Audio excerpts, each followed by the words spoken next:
नमस्ते दोस्तों, आज एक ऐसी खबर देखने को मिली जिसने एक बार फिर ये सोचने को मजबूर कर दिया आखिर हमारे देश में हो क्या रहा है। जी हाँ, उत्तर प्रदेश के संभल में एक मुस्लिम समुदाय का व्यक्ति अपने होटल में हिंदू देवी देवताओं की मूर्तियों वाले कैलेंडर या अखबार के टुकड़े उनके ऊपर नॉन वेज यानी मांसाहार परोस रहा था। लोगों ने जब ये देखा तो इसकी वीडियो बनाया और इसकी पुलिस को सूचना दी। हालांकि पुलिस द्वारा इस पर कार्रवाई की गई, लेकिन आज ये सोचने पर हमारा दिमाग मजबूर हो जाता है कि आखिर हमारे देश में हो क्या रहा है। ऐसा ये घटनाएं बढ़ क्यों रही हैं और ये घटनाएं या इस तरह की हरकतें करने वाले कौन लोग हैं। मुद्दा जरूर में आप सभी का स्वागत है। हमारे साथ मौजूद हैं जाने माने वैदिक प्रवक्ता और सामाजिक कार्यकर्ता श्री विष्णुमित्र विद्यार्थी जी। आपका बहुत बहुत स्वागत है विष्णुमित्र जी इस कार्यक्रम में। सबसे पहले मैं आपसे जानना चाहूँगा, अभी हम आज बात कर रहे हैं संभल की घटना की। कल हमने बात की थी एक अन्य घटना की जिसमें एक सनातन वैदिक धर्म से जुड़ी हुई एक जो हिंदू धर्म के लोग मानते हैं काली, उसको लेकर एक अपमानजनक पोस्टर जारी किया गया था। उसके बाद आज हम एक देख रहे हैं कि एक मुस्लिम व्यक्ति जो है वो हिंदू देवी देवताओं की चित्रों वाले अखबार के टुकड़ों पर नॉन वेज यानी मांसाहार परोस रहे हैं।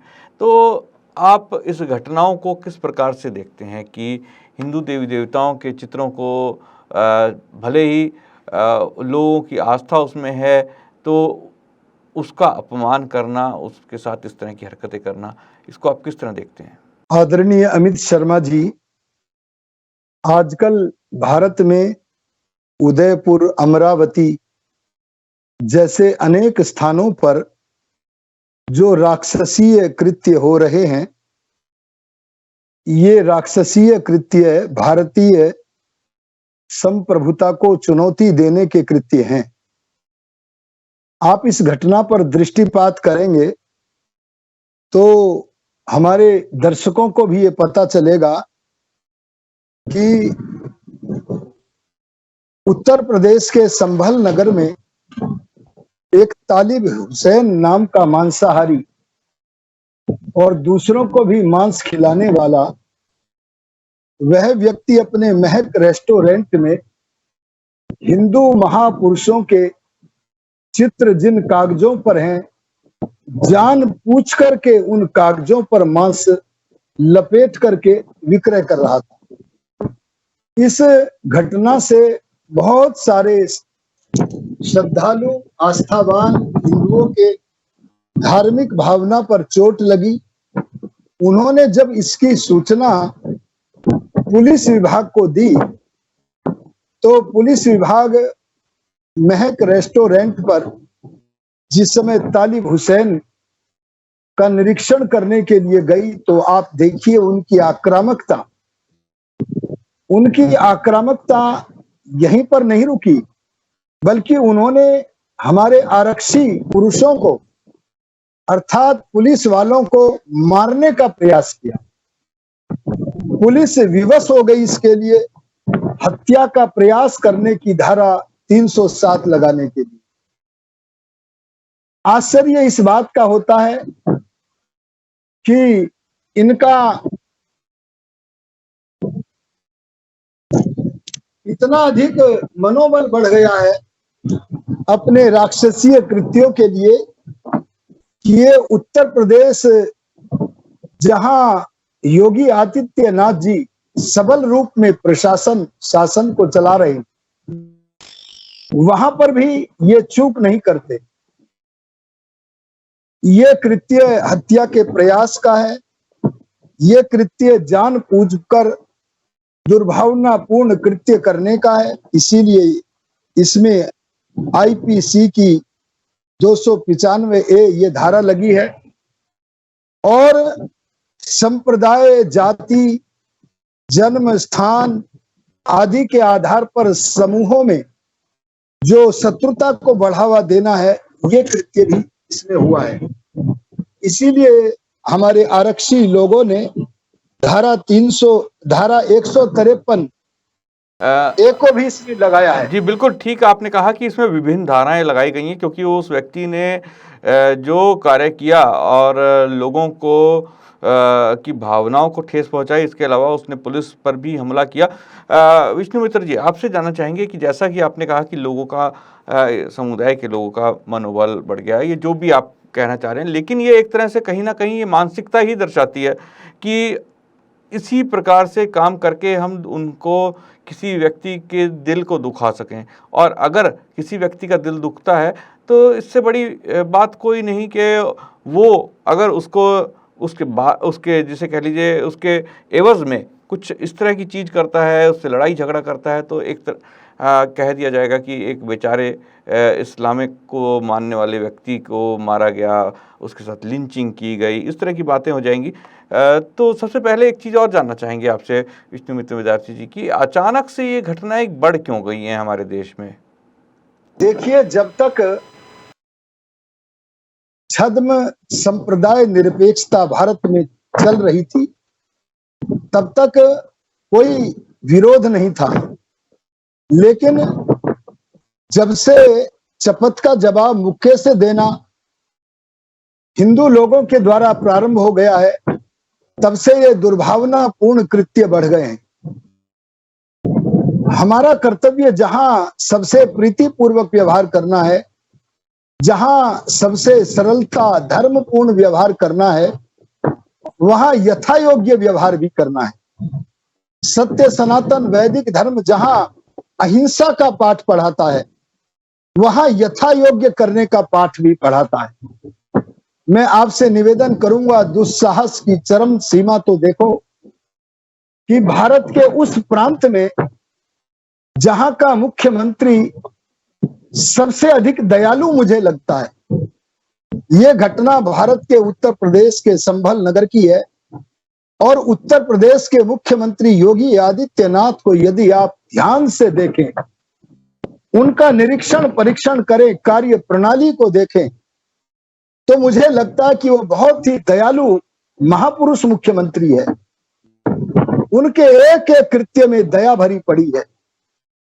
जो दयालु नहीं होते वे सांप्रदायिकता को बढ़ते हुए देखकर, लोगों को विनष्ट होते हुए देखकर उधर से अपनी आंखों को मीच कर बैठे रहते हैं, लेकिन जिनके हृदय दया से भरे हुए होते हैं उनके शासन में दंड चमकता है, क्योंकि यदि दंड दिया जाता है तो सारी प्रजा सुख से, शांति से, आनंद से रहती है। इस दयालु मुख्यमंत्री के स्थल पर भी, उनके प्रांत में भी इन्होंने जो ये साहस किया है, और मुख्यमंत्री का जो यहाँ पर ऊपर से आदेश है कि कोई अन्याय नहीं होना चाहिए, छद्म पंथ निरपेक्षता के नाम पर उसका क्रियान्वयन करने के लिए जब आरक्षी पुरुष, हमारे पुलिस विभाग के लोग वहां गए तो उनके ऊपर पैशाचिक आक्रमण किया, हत्या का प्रयत्न किया। अब जब आरक्षी पुरुषों के ऊपर ये हत्या का प्रयास कर सकते हैं तो हमारे जैसे साधारण लोग भला कैसे सुरक्षित रह सकते हैं। इसलिए आवश्यकता इस बात की है कि हमें यथा योग्य व्यवहार करना चाहिए। शास्त्रों में कहा है, आयांतम आततायिनम अविचारयन। अगर सामने से कोई आता हुआ आतताई है तो वो अवसर अहिंसा के आंगन का नहीं है, बल्कि अहिंसा के विस्तार के लिए हिंसा का स्थान हुआ होना चाहिए। ये बात अब हिंदुओं को समझ में आ गई है। जो हिंदू अब से कुछ साल पहले तक ये सोचा करते थे कि भारत में अब हमारा रहना, विश्व में अब हमारा रहना कठिन है, उनके अंदर जागरण हो गया है। मैं तो उस समय निराश नहीं होता था, लोग निराश होते थे। नवयुग प्रवर्तक महर्षि दयानंद ने एक बात लिखी है, और आदरणीय अमित शर्मा जी वे लिखते हैं ऋग्वेदादि भाष्य भूमिका में, ये धर्म का कभी विनाश नहीं हो सकता, क्योंकि धर्म से जो वस्तु मिलती है, सुख, शांति और आनंद, परमात्मा चाहते हैं कि सुख, शांति और आनंद बना रहे।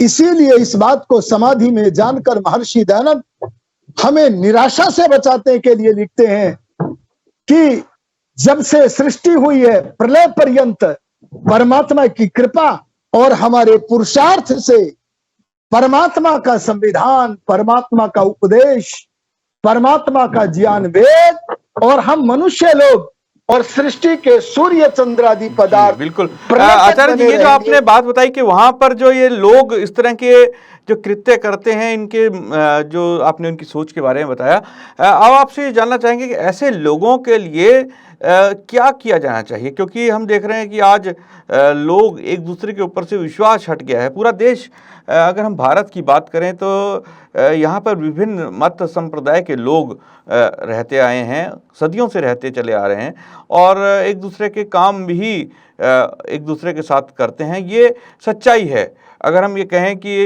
इस देश के अंदर केवल हिंदू धर्म को मानने वाले हैं या किसी अन्य मत को मानने वाले हैं, तो ये सच्चाई नहीं होगी, क्योंकि यहाँ पर अलग अलग जो संप्रदाय के लोग हैं वो कार्य करते हैं। और ये भी सच्चाई है कि हम किसी से भी कोई कार्य लेने से पहले उससे ये नहीं पूछते कि उसका संप्रदाय या धर्म क्या है। अगर हम सब्जी लेने जा रहे हैं, हम कुछ करने जा रहे हैं तो या होटल में जा रहे हैं, तो वहाँ पर हम ये नहीं पूछते कि उसका रसोइया हिंदू है, जैन है या किस संप्रदाय या मत से है। लेकिन फिर भी समाज के अंदर छुपे रूप में जो इस तरह के लोग हैं, इस तरह की सोच विचार करने वाले लोग हैं, इस विचारधारा को किस तरह से बदला जाए, क्योंकि हम इस देश के अंदर रह रहे हैं तो ये लोग भी हैं वहाँ पे। किस तरह से विचारधारा को बदलें ऐसे लोगों की? देखिएगा, मैं आपसे निवेदन करना चाहूंगा आदरणीय अमित शर्मा जी, धरती पर सदा से संप्रदाय के लोग, सब संप्रदाय के लोग रहते हैं, ये सच्चाई नहीं है, क्योंकि सांप्रदायिकता बहुत घातक वस्तु है। परमात्मा संप्रदाय के मूल में नहीं होता, दुष्ट मनुष्य संप्रदायों के मूल में होते हैं। अगर आप एक एक संप्रदाय के प्रवर्तक को इतिहास में से निकाल दें तो वो संप्रदाय धराशायी हो जाता है। आप जरा विचार करें, अब से लगभग 2 अरब वर्षों से पहले से लेकर और महाभारत काल तक केवल भारत में ही नहीं बल्कि सारे विश्व में एक मत के ही लोग रहते थे, सत्य मत के ही लोग रहते थे। उस सत्य मत का नाम था वेद। ये जो समस्या बढ़ी है, इस समस्या के बढ़ने का कारण है कि सत्य शास्त्र वेद के आधार पर लोगों ने चलना छोड़ा और जिस दुष्ट के मन में जैसा आया उसने अपनी अविद्या से वैसे वैसे मत चलाए। मैं आपसे बड़ी निर्भीकता पूर्वक इस सत्य को स्पष्ट करना चाहूंगा, जब तक धरती पर संप्रदाय है तब तक ये समस्याएं बनी रहेंगी। इन समस्याओं का एक ही समाधान है। हमारे भारत में जिस समय देश आजाद हुआ उस समय एक निर्णय रखा गया, संप्रदाय निरपेक्षता करो। इसका मतलब यह था कि संप्रदाय का जो फन उठे तो उसे कुचल दो, लेकिन इसके स्थान पर नेहरू से लेकर अभी कुछ काल पहले तक सभी लोगों ने लगभग लाल बहादुर शास्त्री जी जैसे लोगों को छोड़ दे, अरे प्रधानमंत्री चौधरी चरण सिंह जी जैसे लोगों को छोड़ दे, तो अधिकांश लोग जो हुए वो ऐसे ही लोग लिए हुए जिनके मन में छद्म सांप्रदायिकता थी और उन्होंने धर्म को कुचलने का प्रयास तो किया लेकिन सांप्रदायिकता को कुचलने का प्रयास नहीं किया। और वो सांप्रदायिक नेहरू जैसे लोगों की छत्र छाया में इतनी पल्लवित हो गई, इतनी पुष्पित और फलित हो गई कि आज उसका फल, उसका फन कुचलने में पसीने आ रहे हैं शासन और प्रशासन के। इसका समाधान एक ही है, शास्त्रार्थ के द्वारा, राजा के अधीन होकर के शास्त्रार्थ हो और सत्य को जानने का प्रयास किया। यानी कि आपका मानना है कि जो अन्य संप्रदाय के लोग हैं उनके साथ शास्त्रार्थ यानी वाद विवाद, एक हेल्दी वाद विवाद हो, बात की जाए तो, लेकिन वो तो मानने को ही तैयार नहीं है, क्योंकि अन्य संप्रदाय, इस्लाम की बात करें तो कुरान के अलावा उनका कहना है कि कुरान ही सबसे अधिक, जिसे कह लीजिए, उनको ऑथेंटिक मानते हैं, वो किसी चीज को मानते ही नहीं। तो वो ऐसी स्थिति में वाद विवाद कहाँ हो सकता है? देखिएगा, मैं आपसे निवेदन कर रहा था शास्त्रार्थ। शास्त्र के लिए जीना, शास्त्र उसे कहते हैं जिसमें 1% भी असत्य न हो। लेकिन आचार्य शास्त्र जी, उसे कहते मुस्लिम हैं, तो अपनी कुरान को ही सत्य मानते हैं, वो हमारे वेदों को सत्य नहीं मानते हैं। नहीं, मैं ये कहूंगा जिसका कोई विरोध नहीं कर सकता उसका नाम सत्य है। अगर आप शास्त्रार्थ शब्द का अभी निर्णय न कर सके तो सत्यार्थ शब्द का निर्णय तो कर सकते हैं। अर्थात जो सत्य है उसके लिए संवाद होना चाहिए। एक बात, अगर शास्त्र का निर्णय नहीं हो रहा तो सत्य का निर्णय तो हो सकता है। तो सत्यार्थ करो, जिसे मैं शास्त्रार्थ बोल रहा था, उपदेश के द्वारा, प्रवचन के द्वारा। और सबसे बड़ी बात, दुष्टों के लिए उपदेशों से काम नहीं चलता, वहां जनता निर्णय से, अर्थात वहां जनता दंड से कांपती है। मैं चाहता हूं इसका समाधान एक ही हो सकता है कि हमारे संविधान में जो ये कहा गया है कि संप्रदाय निरपेक्ष हो, अर्थात सांप्रदायिकता जहां जहां उछले, जहां जहां वो अपना फन फैलाए, उसे कुचलने का प्रयोग किया जाए। अगर धर्म है तो सांप्रदायिकता नष्ट होती है, और सांप्रदायिकता अगर रहती है तो धर्म का नाश होता है। इसलिए चाहे उपदेश का प्रकार हो, चाहे शास्त्रार्थ का प्रकार हो, चाहे दुष्ट लोगों के लिए शासन प्रशासन का प्रकार हो, कोई भी प्रकार हो, संप्रदायों का विनाश, सांप्रदायिक मान्यता का विनाश और धर्म की स्थापना होनी चाहिए, धर्म का निर्णय होना चाहिए। और जब तक विश्व में सांप्रदायिकता है, आप किसी भी तरह सांप्रदायिकता नहीं कर सकते। देखो, ये सांप्रदायिक लोग ऐसे होते हैं, तुम मुझे मत छेड़ना, मैं तुम्हें नहीं छेड़ूंगा। लेकिन जो धार्मिक लोग होते हैं, ब्रह्मा से लेकर दयानंद पर्यंत के जो लोग होते हैं, वो कहते हैं कि नहीं, सत्य के लिए हमें अपने जीवन को होम करना चाहिए। इसलिए अगर हम इसका समाधान करना चाहते हैं तो एक और जहां लेकिन धार्मिक आचार्य जगत जी, में, जो आप बात कह रहे हैं, इस्लाम के लोग तो केवल और केवल उनका मानना है कि इस्लाम के लोगों का कि कुरान ही सत्य है, तो वो आपकी बात क्यों सुनेंगे? और कुरान के लिए वो मरने मिटने के लिए तैयार हैं, उसके अलावा मारने के लिए भी तैयार हैं। मैं आपको एक बात कहना चाहूंगा, जैसे माताएं अपने पानी को पवित्र करने के लिए अग्नि पर चढ़ाती हैं, पर कई बार वो अग्नि जो पानी को शुद्ध करने का काम करता है, उस पानी में इतना उबाल आता है कि वो उबाल आकर के पानी को बुझाने लगता है। हमें इसका प्रबलता से विरोध करना चाहिए और दुनिया को ये बताना चाहिए कि जब तक सांप्रदायिक आस्था ग्रंथ जिनमें अधर्म ही अधर्म भरा पड़ा है उसका विनाश नहीं करेंगे, सांप्रदायिकता का नाश नहीं करेंगे और धर्म का उद्धार नहीं करेंगे, जिसका कोई विरोध नहीं कर सकता, जो ईश्वर के द्वारा रचित है, जब तक हम उसका विस्तार नहीं करेंगे जन जन में, तब तक इस समस्या का समाधान नहीं हो सकता। हाँ, इसे कुछ काल के लिए दबाया तो जा सकता है। मैं चाहूंगा कि जनता को जागरूक होना चाहिए। जी बिल्कुल। और वो आदित्यनाथ योगी जैसे, हिमंत विश्व शर्मा जैसे जो लोग बड़े दयालु हैं, जो प्रजा पर दया करके दुष्ट लोगों के विरुद्ध तुरंत एक्शन लेते हैं, ऐसे लोगों को सम्मानित करना चाहिए, उन्हें अपना बल प्रदान करना चाहिए। अन्यायकारियों के बल की हानि करें, और न्यायकारी अगर कमजोर भी हो तो उसे सशक्त बनाने का, सम्मानित करने का प्रयास करें। जब तक ये सार्वजनिक एकता नहीं होगी, आप कुछ भी कर लेना, यहां सुधार नहीं हो सकता। और जहां तक बात है सब लोग रहने की, सब लोग तो महाभारत में बने, हम सब एक हैं। अरे प्रधानमंत्री मोदी जी ने केवल भारत के लोगों को नहीं, इसका समाधान करने के लिए लाल किले से एक वेद का मंत्र बोला था, संगच्छध्वम, आप सब साथ चलो।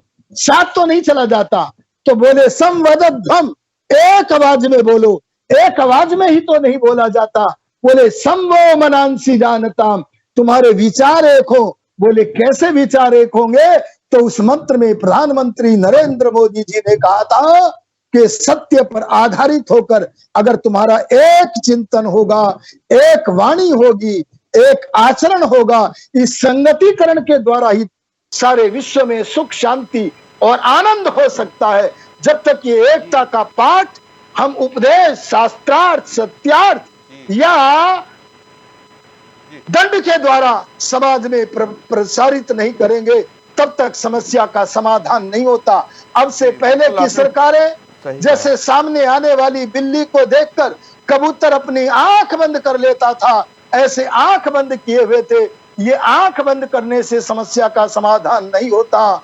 एक बात मैं कहना चाहता हूं जी, आदरणीय अमित शर्मा जी, योगी आदित्यनाथ, हिमंत विश्व शर्मा और नरेंद्र मोदी जी जैसे लोगों से डर नहीं लगता है।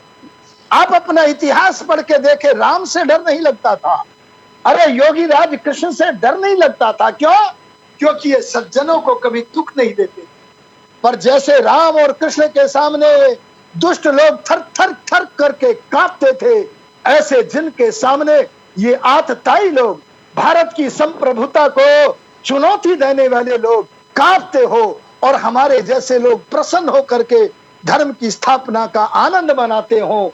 हम प्रजा जी, को बिल्कुल देखने आपने सही कहा कि ऐसे लोगों को दंड मिलना चाहिए और सरकार को आंख मूंद कर नहीं बैठना चाहिए। जो लोग हमारे देश के अंदर सांप्रदायिकता फैला रहे हैं, वैसी सांप्रदायिक विचारधारा के जो लोग हैं, इनके खिलाफ सरकारों को, पुलिस को कार्रवाई करनी चाहिए, कठोर कार्रवाई करनी चाहिए। विष्णुमित्र विद्यार्थी जी, आप हमारे साथ इस कार्यक्रम में आज जुड़े, आपने अपने विचार रखे, आपका बहुत बहुत धन्यवाद हमारे साथ जुड़ने के लिए। दोस्तों, कल फिर मुलाकात होगी एक नए विषय और एक नए मुद्दे के साथ। आज मुझे आज्ञा दीजिए, नमस्ते।